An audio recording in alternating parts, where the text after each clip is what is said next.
వస్తున్నారా? బయలుదేరారా? దగ్గరలో ఉన్నారు.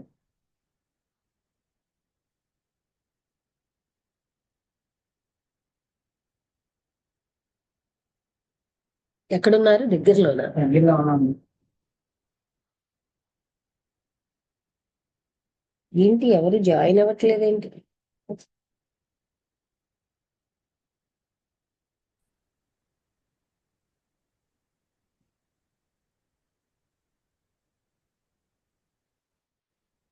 ఏంటి పుస్తకం ఎవరికి ఇది ఇవ్వకపోతే మానేద్దాం. బాగుంది. ఆ? సబ్జెక్ట్ ఉంది కదా. ఉంది, ఏమిటి ఎవరు రావట్లేదు, నాకు అర్థం కావట్లేదు. బాగా అర్థం అవుతుంది. అది అదేంటో నీకు అర్థం అవట్లేదమ్మా. చాలా మంది అంటే కృష్ణమూర్తి గారు అంటే నేను 10 మంది వరకు వచ్చారు మొన్నటి అదే మొన్నటి అదే వరకు. అదే ఇది పుస్తకానికి రావట్లేదు కదా. ఈరోజు మరి ఎవరో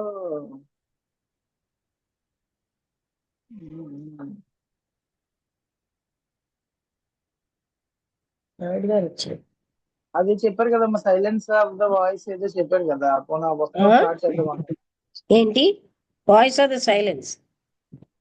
అదే ఈ పుస్తకం చాలా మందికి నచ్చట్లేదా ఏంటి? అంటే పెద్ద విషయాలు అదేమో లేవు అర్థం కదా. అవ్వట్లేదమ్మా. అంటే బాగానే ఉంది కొద్దిగా. ఆ, కొద్దిగా ఏదైనా సంస్కృతి ఆ పద్యాలు తప్ప గానీ బాగానే ఉంటుంది కదా అనిపిస్తుంది. అంటే ఇవన్నీ బాగానే ఉంది కదా ప్రాథమిక అమ్మా, కానీ విషయాలనేసి మరి మిగతా రావట్లేదేమో. ఇది అదే ప్రాథమిక అదే విషయాలు. బహుశా. అవునమ్మా అవునమ్మా. అని నేను అన్నాను కదా, ఈ పుస్తకం అప్పుడు మేము చదవడానికి ఇష్టపడలేదని. అవునమ్మా అప్పట్లో అవునమ్మా. అప్పట్లో మేము చాలా ఆత్మజ్ఞాన పుస్తకాలు చదివాం. అవునమ్మా. ఇక్కడ ఈ మత్స్య అపకారం అన్నది చదివేసి ఆపేస్తాను. అయితే కోళ్లచే ఉపకారం అలాగేమ్మా అలాగే. చెప్పింది సరిగాని మత్స్యములచే ఏమి ఉపయోగము, వాటిని ఎందుకు తినకూడదు అంటే సమాధానం, ఓ నాయనా, వాటిచే మనుషులకు ముఖ్య ఉపకారమై ఉన్నది. నేటి అనేక విషయ వస్తువులను బాచి మొదలైన వాటిని నీరు చెడకుండా భుజించి జలము నిర్మలము చేసి మనల్ని రక్షించుచున్నవి. చేపలు లేకపోతే జలంలో చేరే అనేక విధాలైన దోషాలచే జనులకు రోగము కలుగుతుంది. దీని కొరకే కప్పలను కూడా ఈశ్వరుడు సృష్టించినది. వానిని మాత్రము ఏల తినరాదు, అవియును జలజంతువులే కదా. నీవు వేయు ప్రశ్నలు కుతర్కములు గాని సరైనవి కావు. మనుష్యులకు ఆహారముగా జంతువులను సృష్టించిన ఎడల మనుష్యుని తినుటకై పులిని నిర్మించినని చెప్పరాదా? నాయన, మనుష్యుని వలె యావజ్జీవులకు సంసార వృత్తి కలదు గాని జ్ఞానం ఒకటి మాత్రము లేదు. తక్కిన విషయములలో భేదము లేదు. అంటే అవి కూడా మనలాంటివే అంటూ ఆహార నిద్ర భయమైథునం చ సామాన్యమేతత్ పశుభిర్నరాణాం జ్ఞానం నరాణాం అధికో విశేషః జ్ఞానేన హీనః పశుభిః సమానః. ఆహారము, నిద్ర, భయము, విషయభోగము మొదలైన మనుష్యులకును మృగములకును సమముగా ఉంటాయి. తన వలనే సర్వమును జ్ఞానం ఒకటి లేదు. ఈ జ్ఞానం ఎవరికి లేదో వారు ద్విపాద పశువులు గాని మనుజులు కారని ఉత్తర గీత బోధించుచున్నది. అంటే మనుషుల్లో కూడా జ్ఞానం లేని వాళ్ళు రెండు కాళ్ళున్న పశువులు. వాటికి మనవలే భాషా జ్ఞానం కలదు. ఒక కోడి పిల్లల చేసి ఉన్నప్పుడు కాకులు, గ్రద్దలు మొదలగు జంతువులు వచ్చినప్పుడు ఆ తల్లి కోడి కోయని ఒక దీన శబ్దము చేసినడల పిల్లలు అచ్చటచ్చటకు పరిగెత్తిపోయి అపాయము లేని చోట దాగి ఉందును. ఈ ఉపద్రవ జంతువులు పోయినప్పుడు తల్లి కోడి కూ అని పిలుచుచున్నప్పుడు అవి దగ్గరకి పరిగెత్తి వచ్చును. కనబడలేదా?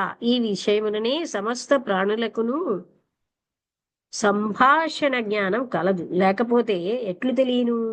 అవకాశమందు అంటే మనస్సులోని చేయగల శక్తి యోగికి సమస్త ప్రాణుల యొక్క భాష గోచరించునని పాతంజలి యోగ సూత్రమందు చెప్పి ఉన్నది. అంత దూరం ఎందుకు పోవలే? అక్కర్లేదు. ఈ దేశంలో దగ్గరగా నీ వంటి మనుజుడనైన నేను మలయాళ భాష గాని సింహళ భాష గాని చెప్పినడల ఇచ్చిట ఒకరికి నీ తెలియదు కదా. అట్లున్నప్పుడు మనుజుని కంటే ఎంతో క్రింది జన్మమందున్న జంతువులు భాష తెలియ సాధ్యమా? తెలియక వాటికి భాష లేదని చెప్పవచ్చునా? అందునికి సూర్యుడు కనబడకపోయినను నేత్రములున్నవని లేకుండానా? అయ్యో, దీన జంతువులు బలాత్కారముగా వధించుట ఎంత పాపము! కనుక సర్వ ప్రాణులు యందు కారుణ్యము నుంచి అన్నిటిలోనూ మంచిది గ్రహించి వాటి యందుండే దోషములన్నకుము. ఇది ముఖ్య ఉపదేశము. శుష్క వేదాంతుల పామర వచనములు చెవియందు చరణీయకుము. కరుణానిధియగు భగవంతుని భక్తితో ధ్యానింపు.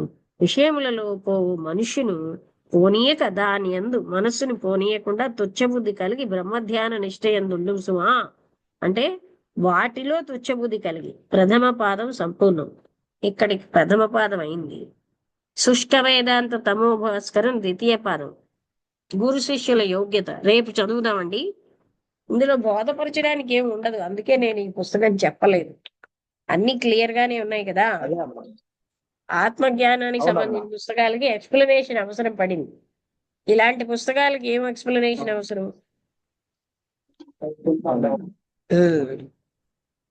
సరే, ముగించేద్దామా ఇవాళకి? సరే అమ్మా, సరే. ఓకే అమ్మా.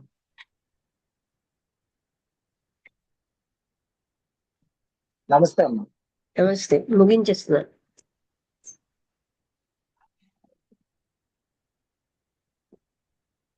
సూర్యావతి గారు మీరే వచ్చారా?